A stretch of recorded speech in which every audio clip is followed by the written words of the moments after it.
Assalamualaikum warahmatullahi wabarakatuh. Kembali lagi di channel Nasihat Kehidupan Misteri. Pada video kali ini saya akan membahas tentang agama baru akan lahir di Indonesia tahun 2023. Ini tanda-tandanya. Ada yang memprediksi bahwa akan lahir agama baru di Indonesia pada tahun 2023. Tentunya hal ini mendapatkan perhatian publik. Bahkan tanda-tanda agama baru akan muncul itu turut disebutkan. Agama baru di Indonesia ini tertulis dalam sebuah narasi ramalan yang diungkapkan oleh seorang peramal terkenal asal Prancis, Michael Nostradamus. Ia diketahui masih memiliki garis keturunan Yahudi. Dalam narasi ramalannya, Nostradamus mengungkapkan bahwa di tahun depan atau tepatnya tahun 2023 bakal ada guncangan sosial aliran kepercayaan di dunia. Kedatangan agama baru yang lahir di Indonesia itu ditandai dengan sejumlah hal. Salah satu tanda tersebut yakni kemunculan seseorang yang dikenal dengan panggilan The Man from the East. Sosoknya disebutkan muncul dari negeri yang terletak di pertemuan tiga buah laut.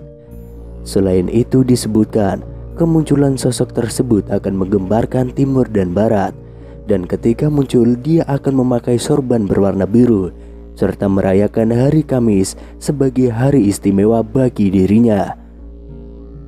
Adapun tafsir tentang ramalan Nostradamus soal agama barunya sebagai berikut. Yang pertama, munculnya agama baru yang akan mengguncang dan menguasai dunia. Agama ini tidak pernah dikenal dan diprediksi oleh umat manusia di seluruh dunia. Adapun agama itu diduga bernama Trisula Wedo, yakni agama yang hanya berisi 3 perintah dan 3 larangan.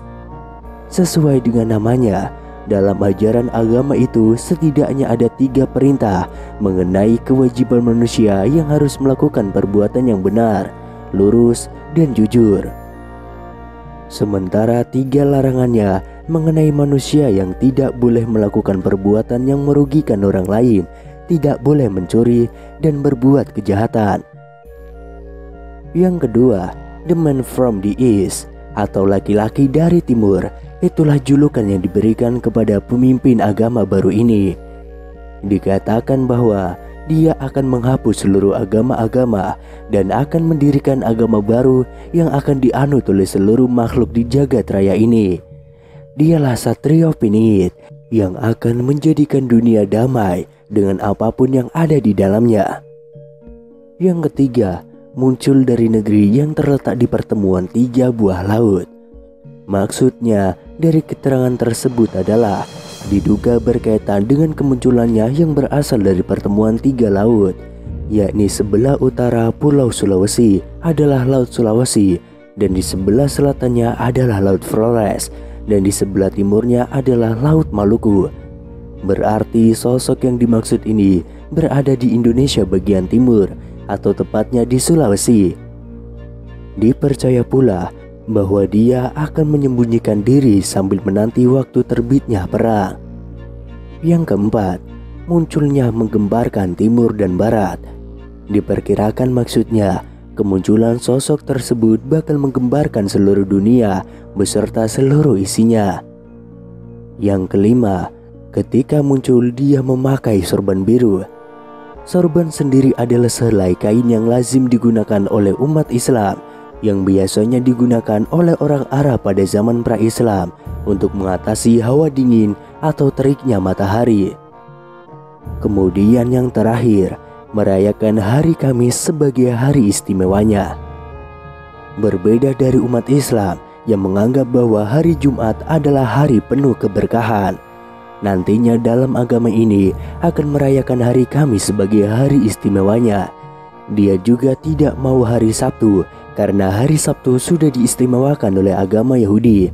Demikian pula pada hari Minggu, dia juga enggan menggunakan hari Minggu sebagai hari keistimewaannya karena telah diistimewakan oleh agama Nasrani. Kendati demikian, tidak diketahui lebih lanjut kebenaran dari narasi soal ramalan di tahun 2023 ini yang menyebutkan akan ada agama baru lahir di Indonesia tersebut. Selain Michael Nostradamus, Raja Kerajaan Kediri yaitu Prabu Jayabaya juga meramalkan tentang Nusantara. Ramalan dalam negeri yaitu Ramalan Jayabaya atau sering disebut sebagai Jangka Jayabaya. Ramalan ini telah dipercaya lama sebagai bagian dari tradisi Jawa. Salah satunya ditulis oleh Raja Kerajaan Kediri yaitu Prabu Jayabaya. Dalam Ramalan Jayabaya, gambaran Indonesia saat ini sudah dijelaskan oleh Prabu Jayabaya dalam kitab kuno yang masih dipercaya masyarakat Jawa. Beberapa ramalan Jayabaya pun sudah terbukti benar. Misalnya, Pulau Jawa akan sering kebanjiran, kemudian maraknya korupsi, hingga munculnya peristiwa-peristiwa mengerikan lainnya. Lantas bagaimana dengan ramalan di tahun 2023?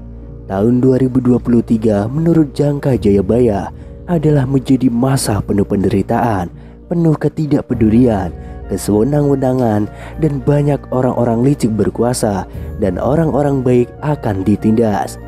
Yang lebih mengerikannya lagi, kiamat kecil akan mulai terjadi seperti gempa bumi yang dahsyat, gunung-gunung yang meletus, laut dan sungai akan meluap, dan lainnya yang menyebabkan penderitaan bagi orang-orang. Selain itu diramalkan bahwa di tahun 2023 akan banyak orang pintar, cerdas, dan unggul, namun gila harta. Makanya di tahun 2023 ini diramalkan akan menjadi zaman penuh dusta, zaman sengsara, dan zaman angkara murka. Namun di sisi lain, banyak orang Jawa di tahun 2023 yang mengejar ilmu pengetahuan, memperluas pelajaran, dan mengutamakan kepandaiannya. Serta setelah masa yang paling berat itu berlalu, akan datang zaman baru yang penuh dengan kemegahan dan kemuliaan, yang disebut dengan zaman keemasan Nusantara, yaitu setelah datangnya sang Ratu Adil, yaitu Satrio Piningit. Dari berbagai sumber dan keterangan yang telah tersedia tentang ramalan Jayabaya, maka pada umumnya para sarjana sepakat bahwa sumber ramalan ini sebenarnya hanya satu, yakni Kitab Asrar atau Musarar, karangan Sunan Giri Prapen, yang dikumpulkannya pada tahun Saka 1540. Dan hanya selisih 5 tahun dengan selesainya Kitab Pararaton tentang sejarah Majapahit dan Singosari yang ditulis di Pulau Bali pada 1535 Saka atau 1613 Masehi. Jadi penulisan sumber ini sudah sejak zaman Sultan Agung dari Mataram yang bertahta, yaitu pada tahun 1613 sampai dengan 1645 Masehi.